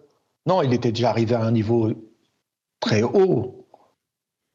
Après, je pense que pour aller encore plus haut, il manquait un peu d'explosivité musculaire. Mais déjà, le niveau qu'il avait atteint, il était déjà très élevé. Si tous les jours, il faisait la même chose, ça serait déjà extraordinaire. Le gars, il est international, il est acheté par Lille, qui joue les premiers rôles. Quand il a été professionnel, c'était un exemple pour les autres. Mais des fois, le corps, il vous trahit. Stonesy Boy nous dit sur le chat, Marvin Martin, il aurait pu être top club Ligue des Champions sans blessure et confiance en lui. Effectivement, ça aurait peut-être été le cas. Eric, on a une dernière petite surprise pour vous. Ça va vous rappeler des bons souvenirs. Nous, on n'était pas au courant que vous aviez ce talent-là, mais visiblement, vous aviez d'autres talents que celui de formateur. Ouais. C'est le film Comme un lion. Ouais. Non, mais c'est une chance parce que... Vous jouez votre propre rôle, c'est ça, hein? Vous n'avez pas dû vous forcer beaucoup, hein, Eric. Ouais. Non, mais c'est une chance parce que avec le football, tu connais des expériences. Comme là, je pense que le film, parce que là on voit que des extraits, mais les gens pour le film, ils sont. On a peut-être travaillé pendant un mois parce qu'il y avait d'autres séquences, même qui n'ont peut-être pas été gardées pour le film, mais c'était vraiment intéressant. de fréquenter des acteurs, des réalisateurs. C'était une belle expérience. Et ils vous ont demandé quoi, Eric? Ils vous ont dit soyez vous-même ou alors soyez bourru justement, allez le chicoter un petit peu? Non, ça faisait partie de l'histoire. Donc, non. Bon, après, j'ai pas eu besoin beaucoup de me forcer. Surtout que l'acteur principal, le jeune, nous, on passait notre temps à répéter les scènes. Et monsieur, des fois, il était un peu fatigué, il faisait ses petits caprices. Et c'est vrai qu'une ou deux fois, je me suis permis, j'étais un peu agacé. Parce que bon, je lui dis, maintenant, il faut... Vous êtes un acteur en fait, Eric Kelly. Regardez, c'est incroyable. Le sosie d'Al Pacino, de Tony Montana. Incroyable. Il y a un petit quelque chose. Hein. Ouais, ça c'est vous qui le dites. Hein. Ah, mais du coup, vous avez obtenu combien d'Oscars après ce film-là que vous avez fait là? Non, des fois, moi je l'avais pris. De toute façon, c'est le club qui nous avait demandé. Mais c'est vrai que quelquefois, tu t'aperçois que des gamins à Montbéliard ou quoi, je pense qu'il y a un an, par exemple, ça avait été diffusé à la télévision, et il y a un gamin, je le rencontre, il me dit, mais monsieur, c'est vous qui jouez dans le film? Je dis, oui. Mais c'est tout. Non, mais c'est grâce au foot, comme vous avez dit, ce qui est bien, c'est que tu vis des choses extraordinaires. Parce que bon, là, tu dis, c'est un film, une autre année, FR3, ils nous avaient suivis pendant 6 mois. Et après, ils avaient un beau reportage. Je ne sais pas si vous aviez vu, c'était sur l'école des talents, je crois. Non, on n'avait pas regardé, moi, je n'ai pas vu. Et ils avaient fait des reportages sur différents. Par exemple, là, il y avait la danse, il y avait de la musique, il y avait le sport. Ils avaient choisi Sochaux. Et c'était une chose. Au début, tu te dis, ouais, ils sont toujours avec nous et tout. Mais en fin de compte, ils s'étaient créés des liens. Et même dans le relationnel avec les joueurs et tout, c'était bien. C'était bien. Eric, merci beaucoup. On a passé un moment super sympa avec vous. On a appris plein de choses et on a hâte désormais de savoir quelle sera la future pépite de Sochaux qui va sortir du centre de formation et qui va pouvoir nous éblouir et peut-être faire remonter ce club historique d'abord en Ligue 2 et on l'espère un jour en Ligue 1. C'est ce qu'on peut vous souhaiter. Ouais, c'est ce qu'on souhaite tous. Maintenant, on va croiser les doigts, on va continuer à travailler. Et puis, comme on dit, le travail est toujours récompensé. J'espère vous revoir quand on sera en Ligue 2. En Ligue des Champions même. Ouais, plus, mais avec plaisir. Déjà allons remontons en Ligue 2. Merci beaucoup Eric Kelly, très bonne journée, merci, à bientôt. Merci beaucoup. Voilà, RMC Mercato, c'est fini pour aujourd'hui. On se retrouve la semaine prochaine. Loïc, Rémi, on parlera direction sportive la semaine prochaine. Là, je ne vais pas prendre de risque cette fois-ci. Oui, on espère. On verra. On s'engage plus sur rien maintenant. Ce qui est sûr, c'est que l'émission, elle est à retrouver. Et elle sera super. En replay sur la chaîne YouTube de RMC Sport, évidemment. Passez un très bon moment, une très bonne journée. Et puis on se retrouve une très belle vite. vie à tous. Voilà, surtout. Allez, salut, ciao. Allez, bye.